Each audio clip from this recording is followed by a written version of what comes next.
Here's my viral formula for copying other successful videos. And before you start, yes, this is Isaac style. If you haven't seen any of his videos yet, you've either been living in a cave or you've just opened YouTube for the first time in your life. His videos are a must-watch for anyone who wants to make videos. You can find the link to his channel in the description. But back to the video. So after copying Isaac's video style, here's my version of the viral formula for copying other successful people's viral videos. The first thing you need to do is to analyze the entire video you want to copy. You can do this on the original platform of the video, but I suspect you won't be able to view it frame by frame. Therefore, I recommend downloading the video and importing it into your favorite video editing software. You can download videos from almost any platform. Simply go to Google and enter free video download from YouTube, Instagram, TikTok, or any other platform, and we can jump to the next step, which is nothing more than watching the video at least 3 times, so that for the next 30 times you only pay attention to the parts you want to analyze. Now we must identify the different video elements. Images and videos. This is probably the easiest part. What kind of images and videos? Self or AI generated? Is it paid or free? Can it be replaced with another? Or should you use the same one? Is this video an A-roll or B-roll? Self-made or stock footage? How is the camera angle? Does it use multiple settings? Can it be downloaded from somewhere? What VFX are in the video? Can you copy or replace them? Can you do better, or do you use what you have? You get the point. Sounds play a huge role in the overall effect, or at least that's what the big boys say. And those who want to sell you their music. The point is that if it worked in the original video, you can't leave it out either. Try searching for the same or very similar music. On YouTube, you can find the music used in the video at the bottom of the description. You can get a lot of free music from a lot of places, paid and free, but don't overcomplicate it. And let's not forget the sound effects. There are some easy ones like pop, swoosh, or glitch, but for the most part this is one of the most difficult steps of the analysis, since we often only hear these sounds for seconds, or even less than that, and they often overlap. And it is not so easy to recognize that the sound of rain you hear is actually bacon being fried, according to this guy. Storytelling is almost as important as sounds. If you only show nice pictures and videos one after the other, such as these, it has a much smaller effect on the viewer than if you included a story. For example, this is the story of the goldfish from the Eiffel Tower who almost prevented World War II. You immediately want to keep watching because you wonder how the hell is that possible. And if you thought, this is bullshit, a goldfish, why not a cat, or some other question, then I just caught your attention and you immersed in the story, even if you didn't want it to. Now that we know what we need, we have to find the right software to make the different contents. There's almost no video that doesn't contain images in some form. In my opinion, by far the best software for this is Photoshop. Photoshop, baby! But Photopea is also perfectly suited for this purpose, since almost everything can be done with it in the same way. The only problem I have with it is that whenever I want to use the shortcut keys, it does something stupid and I can't hold back. And after the 10th one, I just throw it out again and again and again.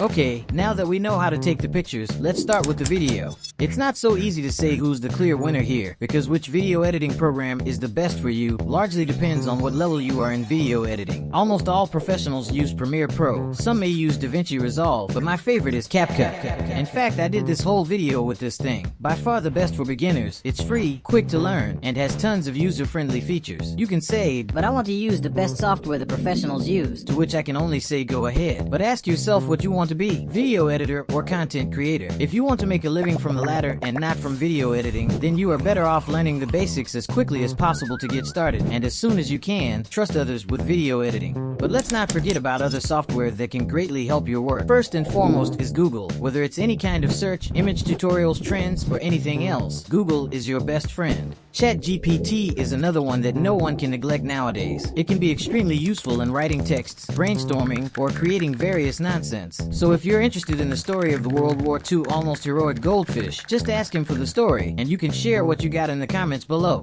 The third most important are various image and video generating AI programs. The most famous is probably Midjourney, but Leonardo AI is also very good and free. I don't have much experience in the field of video AI yet, but there are a couple of promising ones that I want to try in the future, and of course sound generating software is also on the way.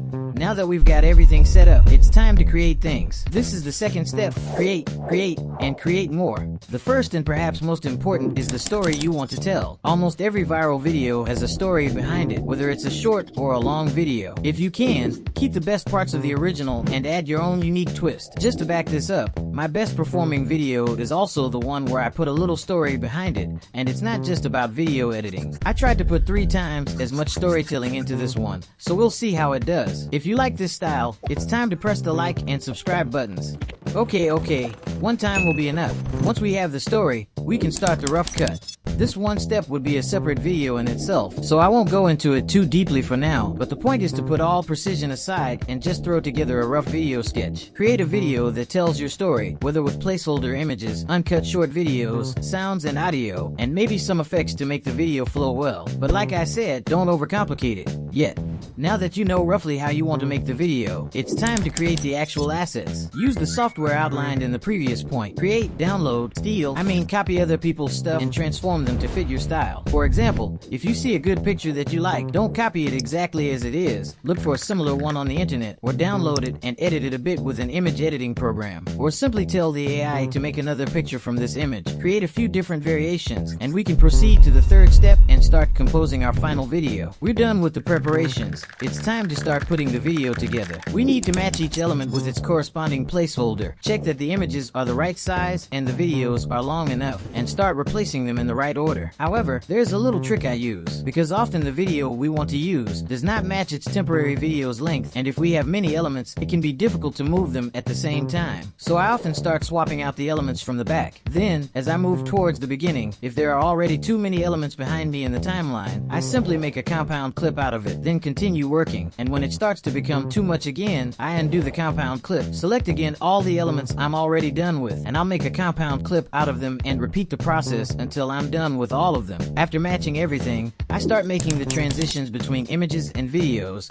as these require many testing and are very time consuming to get them right. Sometimes I like one transition better than the other, but I can't use it too often. At the same time, if I always use something different, I will confuse my viewer. So I try to keep a middle ground. I usually take the transitions in advance because they affect all the layers below them. For example, if I use the color glitch transition, but I don't want it to affect the background, then I have to move the background up and mask out the lower part, or do some kind of other trick so that the transition doesn't affect it. When I'm done with the transitions, I start the different visual effects. Since these can really boost the video and help keep the viewer in front of the screen, this part should be given quite a lot of emphasis. Just look at YouTube's biggest creators. In their videos, something happens on screen every few seconds. At first, you may not have all the elements you want, but over time, your VFX arsenal will only grow, and you will be able to work with them faster and faster, and you will spend less of your time searching for the right elements. Now let's look at the most important part of this chapter, the sound effects. As silly as it sounds, in my experience, sound effects have more impact than anything else. Just think about music. With music, you can influence the mood of your viewer without any kind of image. With sound effects, you can break or highlight the emotions they just experienced. In addition to all this, if your viewer's attention wanders, a well-directed strong sound effect can immediately bring their attention back to your video paired with the right image, like this.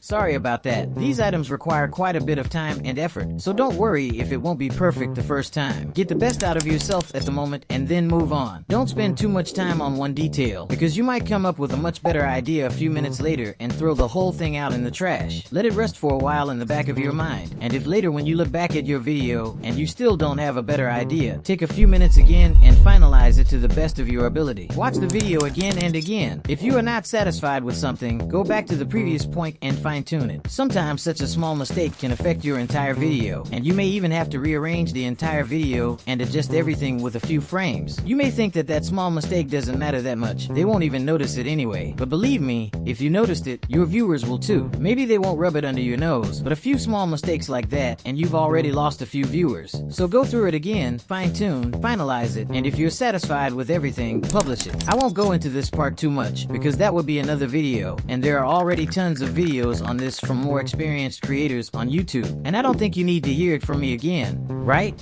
Right? I thought so, but there is one more step that many people don't consider the crux of video making, even though I think this last step is what distinguishes a successful creator from the rest. Improve yourself, your skills, your video editing arsenal, your videos, and keep checking the feedback you get. One of the best and most important thing is the comment section. Many will love you and some will hate you, or just say bad stuff about your videos. Accept and say thanks for all the love you get, and ignore those who want to hurt you. But don't get me wrong, if the criticism they say is legitimate, then it is indeed your duty duty to correct your mistake and not to repeat it in your next videos. Use YouTube Studio and learn the different metrics. You need to know what the average view duration, average swipe through rate, click through rate, or just the like/dislike ratio is. Learn to read and interpret different graphs and tables and start taking them into account when making your next video. Although these analyzes can be very useful, do not rely on them completely. Just because the values of one video is better than the other, YouTube will not necessarily evaluate that that video is indeed better. And here is the last step of this viral formula. Make more, and more. Don't wait for your first video to blow up. Like Isaac said, look, you've got a solid formula. Keep making more videos. Don't forget, no matter how cliche it sounds, It's a journey, not a destination. So now that you have the formula how to copy viral videos, it's time to apply all this knowledge, because knowing and not doing anything won't get you anywhere. So we're going to apply and use all of this and create one of Nat Johnsola's videos. But not today. If you want to see it, like and subscribe.